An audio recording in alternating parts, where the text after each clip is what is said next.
Hi there, and thank you for tuning in to Dúchascopy TV. Today I'm joined in the Geneva studio by Doctor Suzanne Rosselet-McCauley from IMD to discuss competitive sustainability. What are the three factors that create the foundations of a competitive economy? Yes, thank you very much for the invitation, first of all. This is a subject that I have been studying now for 12 years at IMD, and more recently the subject of sustainable competitiveness, which I really feel is the ability of a country to sustain its advantages into the long term without compromising the future competitiveness of the country. And this means really, trying to improve and sustain the living standards of the population and its well-being in terms of human development. And there are actually 6 factors that contribute to the model of sustainable competitiveness. The 3 major pillars that you mentioned are, for example, the effectiveness of the institutions. So we're talking about inclusive institutions that are respecting the rule of law, but also providing a level playing field, if you want, for competition, but also looking to establish laws that are going to encourage the investment in technologies and innovation. And then if we're talking about the second pillar, it would be looking at infrastructure, so the long-term investment in infrastructure. We're talking here economic and social infrastructure, so basic physical infrastructure, investing in roads, in railroads, and ports and airports, and also the development and the maintenance of this infrastructure. But also this pillar comprises financial infrastructure.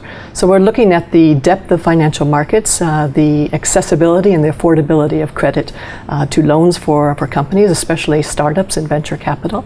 And also it comprises social, sustainable competitiveness in terms of education, in terms of healthcare, pensions, social security, and etc. And then the third pillar is looking at culture of a country. So the national value system, but also the corporate culture. So when we're talking national value systems, we're looking at the attitudes of peoples towards globalization. We're looking at how open they are to foreign ideas. Are they resistant or adoptive of new technologies and new ideas?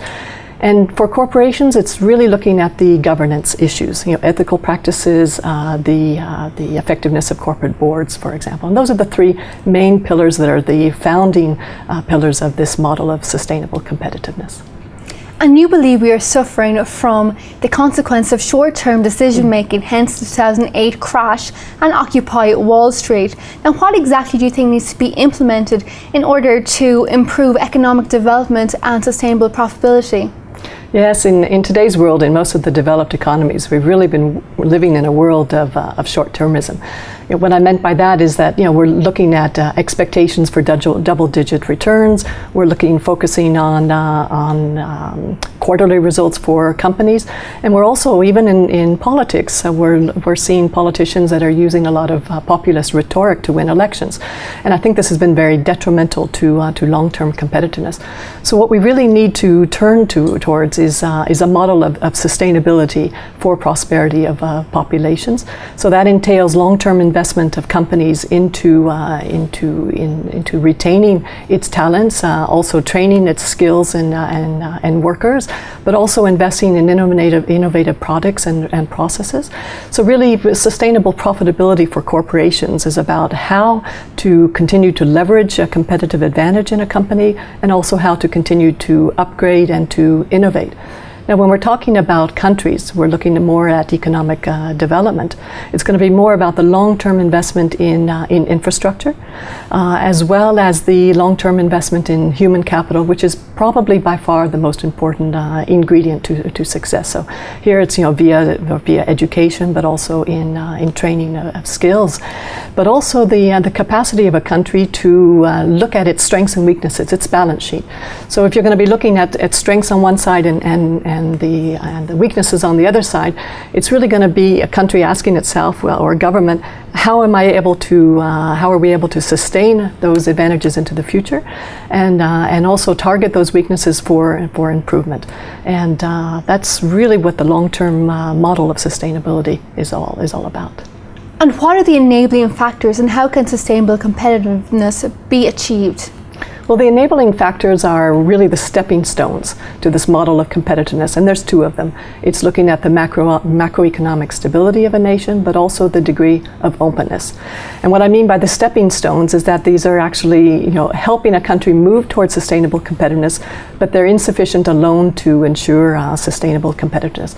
And when we're talking macroeconomic stability, it's really difficult for investors to look into long-term investment companies or foreign investments if there's a degree of volatility in the macroeconomy, if there's a high degree of unpredictability and uncertainty. It makes it really difficult to make those long-term investments.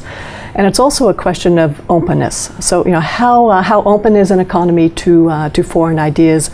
How open are people to adapting to changes in the world economy? We're really talking here about the openness to trade and foreign direct investment. So whether a country is going to open itself up to more foreign exchange, to more foreign direct investment, they have a lot of advantages here of the transfer of technologies, transfer of skills, but also a greater choice in goods and services, more innovative goods and services that we get through trade and through foreign direct investment. So those are the two really enabling factors. I would say we've really never come across a country that has remained closed to the outside world and is able to continue on a path towards competitiveness. And if you look at just a historical example of China in the 15th century, in the Ming Dynasty, it put an end to all maritime trade. And China, that was one of the most technologically advanced and open economies in the world, then closed in on itself at this time and actually started to decline from a very important economic decline that set in there. And then I would like to maybe add one last factor that is probably one of the most critical factors for sustainable competitiveness is the degree of technology and innovation. And I really call this the tipping point in competitiveness, because it's what's going to make the difference in enabling businesses and countries to really move ahead of their competitors, to remain cutting edge, and to move up to a new level of competitiveness. So the ability to build the innovative capacity of a country is probably one of the most critical factors of sustainable competitiveness. And finally, Suzanne, what is your outlook for the global economy in terms of sustainable competitiveness and macroeconomic stability? Well, I'm not particularly optimistic right now for the global economy, especially the last results that we've just seen shows a contraction of growth in the European Union, and also the emerging economies are also being hard hit by the lack of growth in many of the countries that they export to, especially Europe. So we're even seeing a slowdown in these major emerging economies.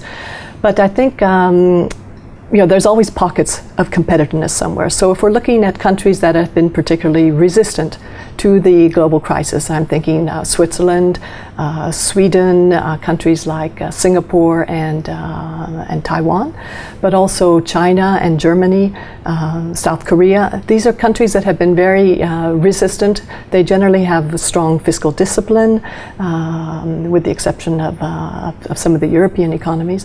And they tend to be export-oriented. They tend to be quite open. Their companies are highly internationalized, and so they've been able to make competitive gains despite the headwinds of the global crisis. I'm also thinking of countries that are very resilient in terms of crisis, and these show a capacity to be very adaptable and also to rebound in times of crisis. And examples would be the United States, some of the Scandinavian countries, particularly Sweden, but also a country even like Ireland, and Hong Kong and Singapore and Taiwan also are very resilient. And these countries are able to leverage some of the historical competitive gains that they have seen over the years, and they've been able to build over the years. And this is really allowing them to stretch those gains and at the same time target some of those weaknesses. I think also in the global economy we're seeing a major trend that I think is going to be very positive for the global economy, and this is a reindustrialization of many economies. We're seeing kind of a made-in label coming back to some countries, the strength of manufacturing that I think will be very, very positive. This is, it's especially important in times of high unemployment because more manufacturing is going to create more jobs, and it also allows more control of a country's and companies' supply chains. And these supply chains have actually over time become very complex, very long and very vulnerable, as we saw in after the shocks of the earthquake and tsunami in Japan, but also the floods in Thailand last year. So if we can gain some more control of those supply chains, it'll make it easier for companies to recenter activities in their home base, and I think this made-in label will start to be very attractive for many countries and for their companies. But also, what else is happening in the emerging markets? We're seeing a rise in the cost. So alone in China, we've seen labor costs that have been going up for around 20% in some of the regions. So you take that together with high oil prices and rising transportation costs, and all of a sudden outsourcing doesn't look so cost effective anymore. So I think these are some of the important trends that will have a positive impact, more of a balancing effect between the East and the West, between the developed and the developing economies that will be positive for the global economy. I tend to be an eternal optimist, so I think there will always be these pockets of competitiveness. Thank you very much for that very interesting insight. It was my pleasure. Thank you for the invitation. And thank you for watching Dukascopy TV. Now do stay tuned for more exclusive interviews like this, but for now, goodbye.